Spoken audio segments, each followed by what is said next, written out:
दिल्ला तोड़ दिए बिच रद्दम गोरिया रे ते मोला छोड़ दिए।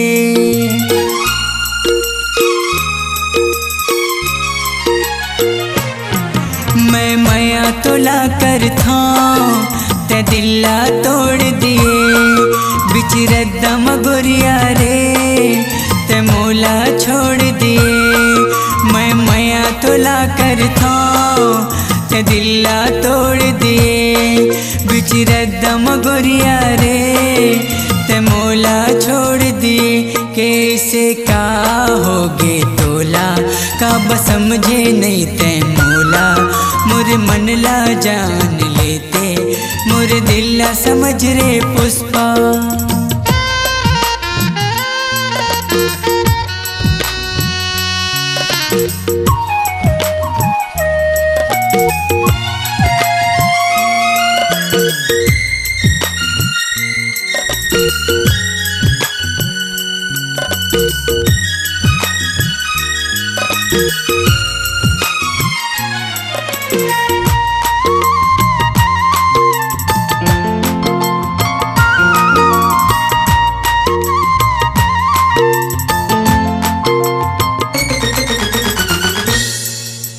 जब ले मोरे नैना मिले ही तुर नैना ले रानी रे ना तो ये दीन पहाते रतिया कैसे गुजारो रे।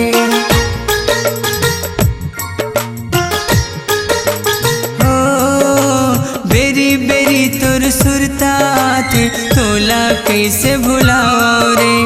आज ते मोला छोड़ दिए रे मोला कुछ नहीं समझे रे। कल मोरे तुला सुरता ही तब तो ते हर रोबे रे। मैं माया तोला कर था ते दिल्ला तोड़ दिए बिच रद्दम गोरिया रे ते मोला छोड़ दिए।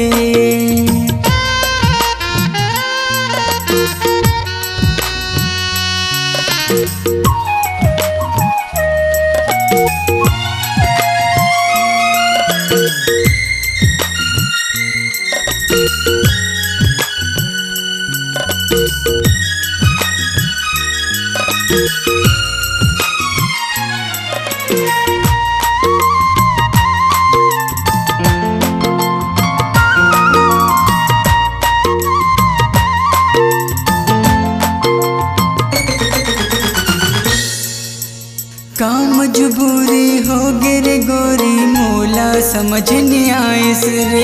तोर बिना जिंदगी सुनना हो गेला कैसे बताओ रे।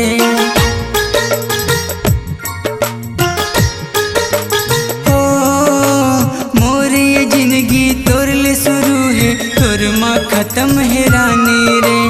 जिंदगी भर मोर साथ ला देबे तबे तो प्यार करे हो रे। ही तो मोरे जीन गानी तोला तो जिंदगी बना हो रे।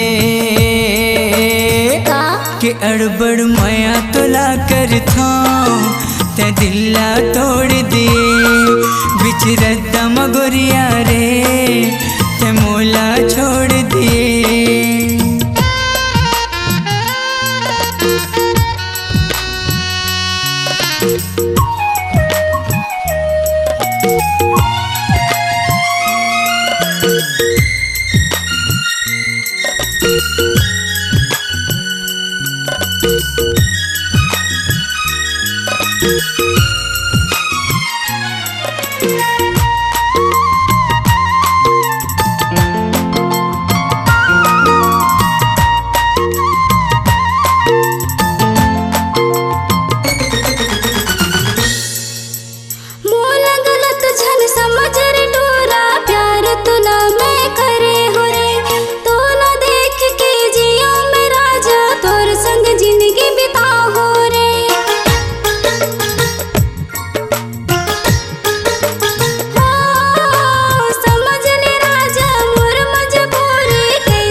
मुर मन ला जान लेते, मुर दिल ला समझ रे पुष्पा, मैं माया तोला कर था ते दिल ला तोड़ दिए, बिच रद्दा मगुरिया रे ते